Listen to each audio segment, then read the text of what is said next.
A onda de violentos protestos no Chile pode ter causado espanto para quem estava de fora, como o público brasileiro. Ora, não seria o país o mais avançado entre os latinos? Inflação baixa, IDH elevado, economia pujante e estabilidade política são alguns dos indicadores que deram ao Chile o status de nação de primeiro mundo. O que estaria dando errado? O gatilho para a revolta foi o aumento da passagem do metrô, mas já com recuo do governo. Ainda assim, as ruas seguem tomadas de manifestantes. Quais são as raízes, portanto, da insatisfação popular? O que o governo Piñera tem feito para tentar aplacar o aparente caos? É possível estabelecer conexão dos protestos do Chile com os recentes atos no Equador e no Peru? Eu sou Emanuel Bonfim e esse é o Estadão Notícias, que hoje discute a situação do Chile com a análise do professor de Relações Internacionais, especialista em América Latina, Roberto Goulart Menezes. Ouvimos ainda os relatos de uma empresária brasileira que vive em Santiago há 2 anos e de um jornalista local da rádio ADN. Estadão Notícias. Em 2001, quando fundamos a XP Investimentos, a economia não ia bem. Tivemos até que vender o carro para não fechar a empresa. Com muito trabalho, agora somos uma das maiores instituições financeiras do país. Aquele carro ainda vai levar a gente muito longe. Para os que acreditam no impossível, nós somos a XP Investimentos. Acredite, xp.com.br. Estadão Notícias.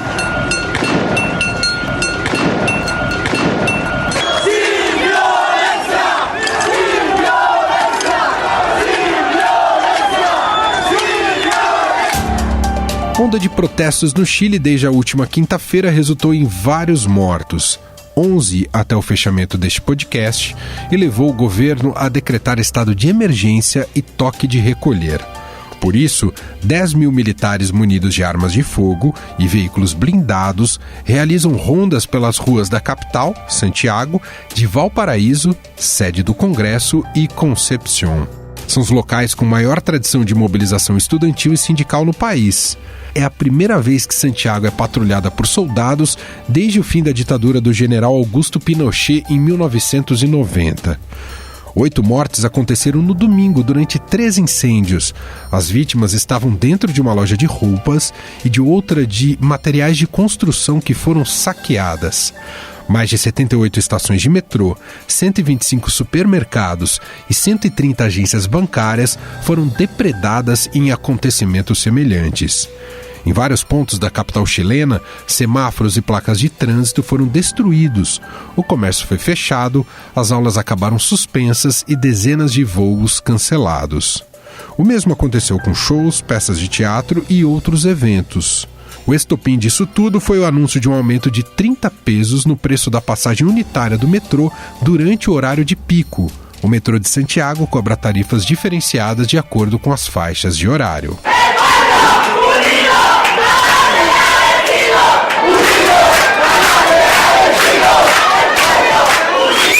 Ao se posicionar sobre o assunto, o presidente Sebastián Piñera focou nos episódios de vandalismo e não nas reivindicações sociais, e disse que o país está em guerra contra manifestantes violentos.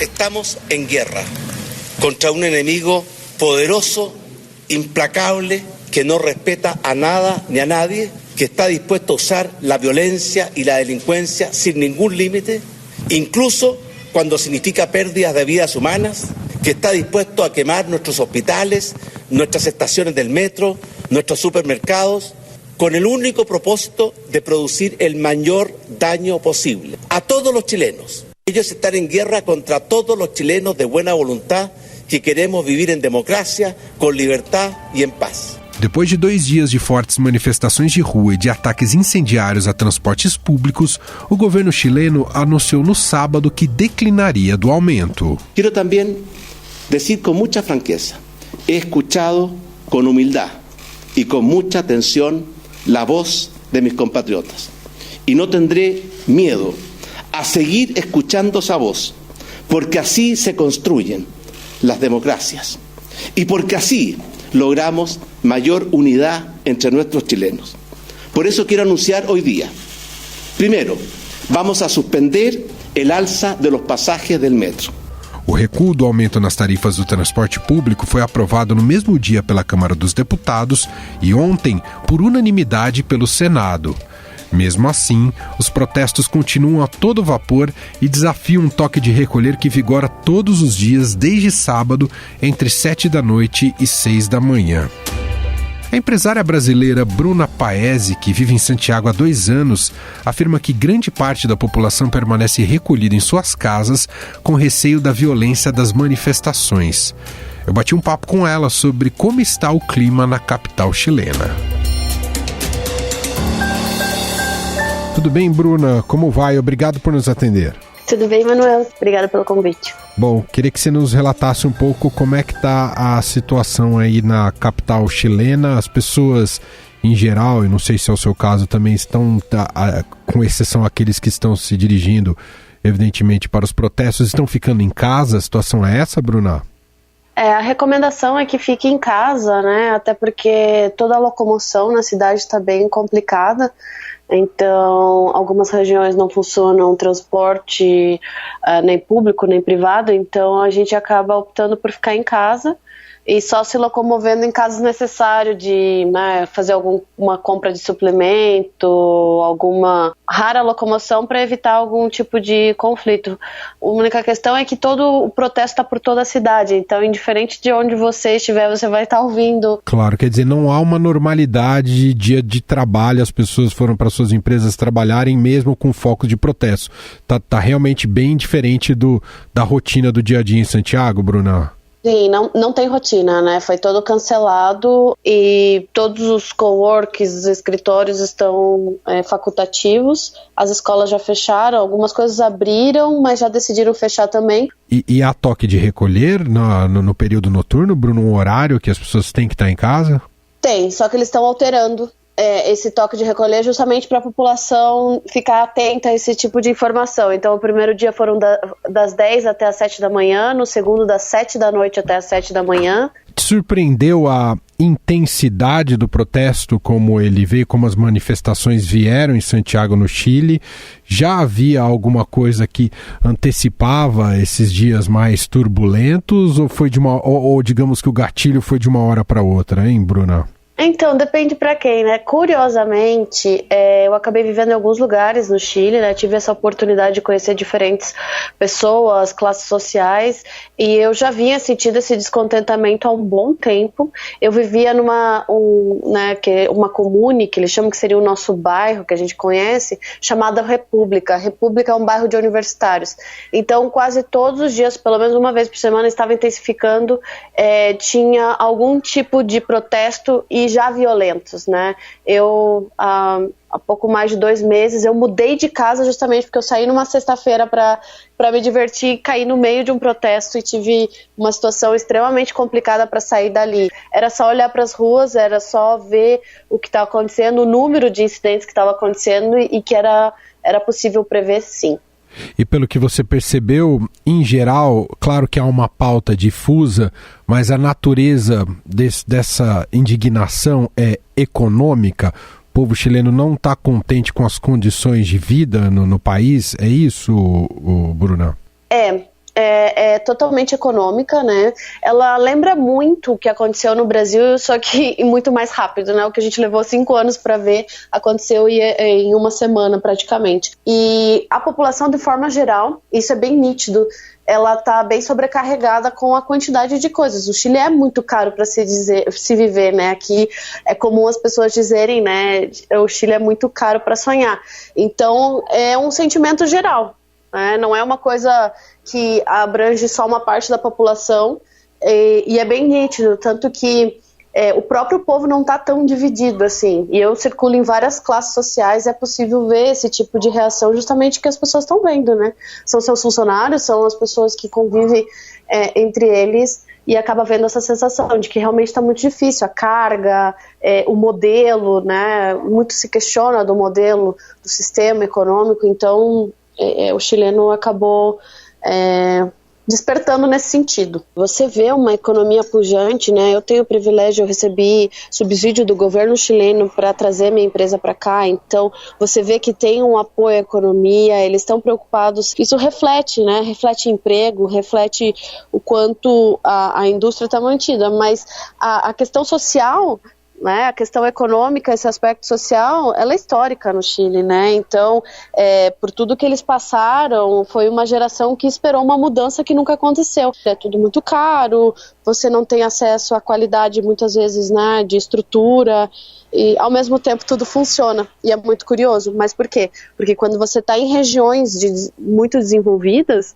você tem acesso a esse tipo de coisa. Agora você começa a se afastar, você começa a ir em lugares que não tem tanto acesso, que não tem condições, e aí você começa a ver a realidade do Chile mesmo, que não é bem aquela região de Las Condes, Vitacura, a Providência que o turista é acostumado a ver aqui no Chile. Você presenciou alguma repressão muito forte de forças policiais nesses dias ou não? Tem sido muito ostensiva a presença das forças policiais como um todo em Santiago? Todos os confrontos que eu presenciei são muito violentos, eles não distinguem, né? Eles estão sempre... E talvez por isso veio essa crescente tão forte, né? Nada sai do nada, né? Foi cada vez mais aumentando e sempre com força policial muito forte. Então eu vi realmente, assim, presenciei algumas coisas que me deixaram um pouco assustada. A nação inteira reagiu muito, de forma muito forte, quando ele anunciou, né, que estamos em guerra, porque é nítido que as pessoas não querem isso, né? Elas querem só o direito delas, mas elas veem nesse protesto a forma de conseguir negociar o que eles vêm reivindicando há muito tempo.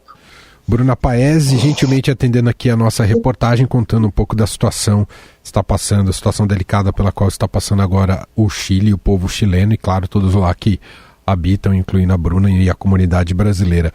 Muito obrigado, viu, Bruna, aqui pelo relato, depoimento e boa sorte por aí. Imagina, obrigada a você pelo convite, espero que tenha esclarecido algumas coisas, claro, sempre por uma visão também um pouco pessoal da vivência que a gente tem aqui, mas acredito que é importante compartilhar alguns pensamentos. Panelaços também foram registrados nesta segunda-feira, como relata a chilena Coca Vergara, moradora da província de Copiapó, na região do Atacama. No meu condomínio o pessoal está batendo panela.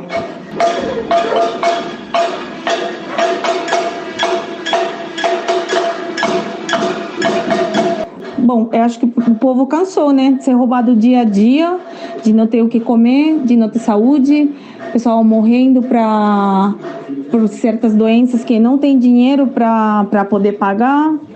Não chegar no final do mês, só comer arroz e macarrão o mês inteiro, né? Porque não dá para comer outra coisa, né? Ainda segundo ela, manifestantes pedem a redução do salário de políticos. Eles estão pedindo redução dos salários dos políticos, que realmente é muito dinheiro.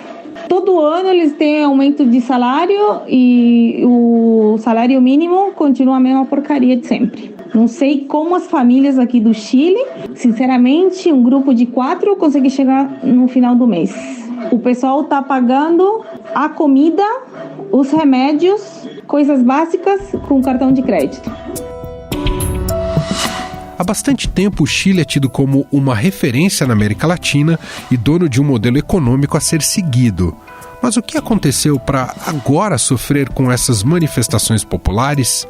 Quem tenta responder a essa questão é o professor do Instituto de Relações Internacionais da Universidade de Brasília, Roberto Goulart Menezes, coordenador do Núcleo de Estudos Latino-Americanos. O Chile sempre tem sido mencionado no circuito das elites latino-americanas como um exemplo, entre aspas, até um modelo a ser seguido.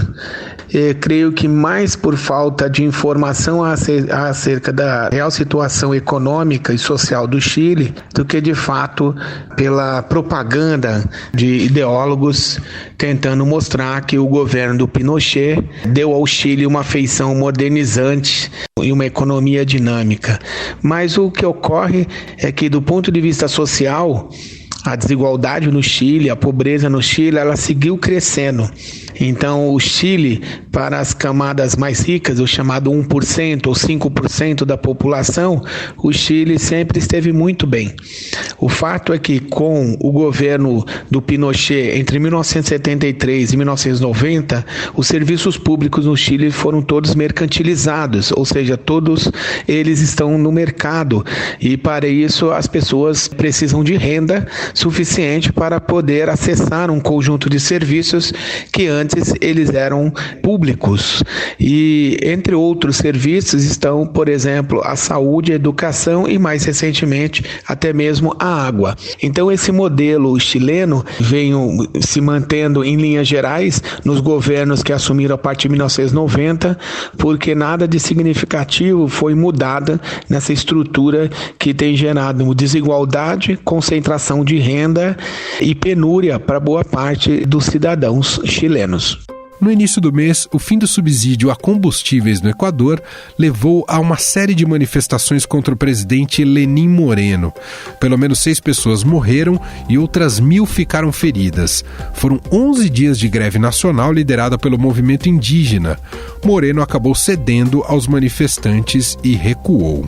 Outros países da América Latina também enfrentaram protestos recentes. A grave crise econômica da Argentina levou milhares de manifestantes às ruas do país. No Peru, foi a crise política que motivou manifestações no fim do mês passado. O professor Roberto Goulart Menezes analisa esses cenários. A natureza social e política da crise no Peru, no Chile e no Equador, elas são diferentes. No Peru, é sobretudo uma crise institucional envolvendo o presidente e o Congresso acerca da nomeação dos ministros do equivalente no Brasil ao Supremo Tribunal Federal. Então, a crise do Equador e a crise do Chile estão mais próximas, porque as duas têm como pano de fundo as medidas de austeridade, não apenas de ajuste estrutural, mas uma mudança de paradigma, que é justamente a adoção de políticas cujo resultado seja exatamente tirar o pouco de direitos sociais ainda que restam nesses países. No caso do Equador, o governo do Lenín Moreno, que foi vice na gestão anterior do Rafael Correa, ele deu uma guinada mais para a direita, ele deu as costas à sua plataforma econômica apresentada nas eleições e passou a seguir à risca as orientações do Fundo Monetário Internacional e do Banco Mundial. E com isso, como são políticas de chamadas reformas neoliberais de segunda geração, o governo passou então a retirar subsídios, como por exemplo no caso do Equador, do combustível. E isso levou, como a gasolina implica no custo de vida de uma forma mais ampla, levou então a protestos, a insatisfações que já vinham se acumulando no caso do Equador. E também, tanto no Chile como no Equador, eles recorreram à força bruta, ou seja, recorreram ao exército, às tropas, a toque de recolher. Então, portanto, mostrando que ao invés de recuarem nas medidas, de negociarem com as suas sociedades, debaterem no parlamento, debater com os movimentos sociais organizados, debater com as universidades, enfim, debater essas políticas de procurar convencer a sociedade da necessidade delas, eles optam pela via mais fácil, que é a repressão. Ao voltar os olhos para o Chile, é inevitável se lembrar das manifestações de 2013 no Brasil, contra o aumento de 20 centavos na passagem do transporte público. Os 30 pesos a mais na passagem do metrô no Chile equivalem a 17 centavos. No entanto, para o professor Roberto Goulart Menezes, não é possível fazer uma comparação direta entre os dois casos. E no Brasil, nós temos políticas públicas de passe livre para estudantes, que foi uma conquista em São Paulo, assim como em outras cidades do Brasil, como a capital do país, tem passe livre também para os estudantes, inclusive os estudantes universitários. E no Brasil também tem a meia passagem, o desconto de 50% em outras cidades. Já no Chile, tudo é pago, essas políticas públicas, elas não existem. E então, o problema central no Chile hoje, em relação ao metrô, ao transporte, tem a ver com o custo de vida de maneira mais ampla. Porque, de acordo com a Fundação Sol, uma fundação importante no Chile, que estuda a desigualdade, a questão da renda do trabalho, as desigualdades de gênero e e assim por diante, o segundo gasto das famílias chilenas se dá com o transporte, em torno de 15% da renda. E o transporte no Chile, hoje, ele é caro para os padrões salariais chilenos. E outro ponto que toca, né, comparar o Chile com o Brasil nesse caso, tem a ver sim com o custo de vida. Então, o aumento do desemprego, a concentração de renda, o aumento da pobreza. O Brasil, mais recentemente, voltou ao mapa da fome. Então, as políticas sociais do Chile têm um alcance menos universal do que algumas políticas públicas no Brasil. Nossa reportagem também ouviu o jornalista chileno Danilo Dias, que tem feito a cobertura dos protestos pela rádio ADN de Santiago. Na avaliação dele, o presidente Sebastián Piñera peca na condução política, com uma sucessão de improvisos, enquanto a oposição falha por falta de lideranças. Dias entende ainda que o governo não dará abertura para diálogo com manifestantes. Para o jornalista, essa é a maior crise política e social no Chile desde o retorno da democracia no país em 1990. O governo é um governo incapaz, um governo inepto, que ha demostrado en este ciclo que no tiene conducción política. Los funcionarios dicen una cosa, se contradicen con otros ministerios. Hay un problema gravísimo de conducción política. Este era un gobierno de puros eslogan, un gobierno que hizo una serie de promesas para llegar al poder, que se aprovechó del desgaste de la centroizquierda, que fue la que gobernó Chile, salvo en el periodo anterior de Sebastián Piñera. Pero en esta ocasión lo de este gobierno ha sido realmente un papelón, porque improvisan siempre. ¿Qué los ha favorecido? Que la centroizquierda, que la oposición en rigor en Chile no existe, no hay oposición, no hay una oposición organizada, no se aprecian líderes capaces de resolver el tema, de entender los problemas, de apuntar de alguna u otra manera aportando una salida, que es la mayor crisis del sistema de política y social en Chile desde el retorno a la democracia. Estadão Notícias. O Estadão Notícias desta terça-feira vai ficando por aqui. Contou com a apresentação minha, Emanuel Bonfim, produção de Diego Carvalho e Bruno Nomura, colaboração de Juliana Metzaroba e montagem de Afrânio Vanderlei. O diretor de jornalismo do Grupo Estado é João Fábio Caminoto. Mande seu comentário e sugestão para o e-mail podcast@estadão.com. Um abraço para você e até mais. Estadão Notícias.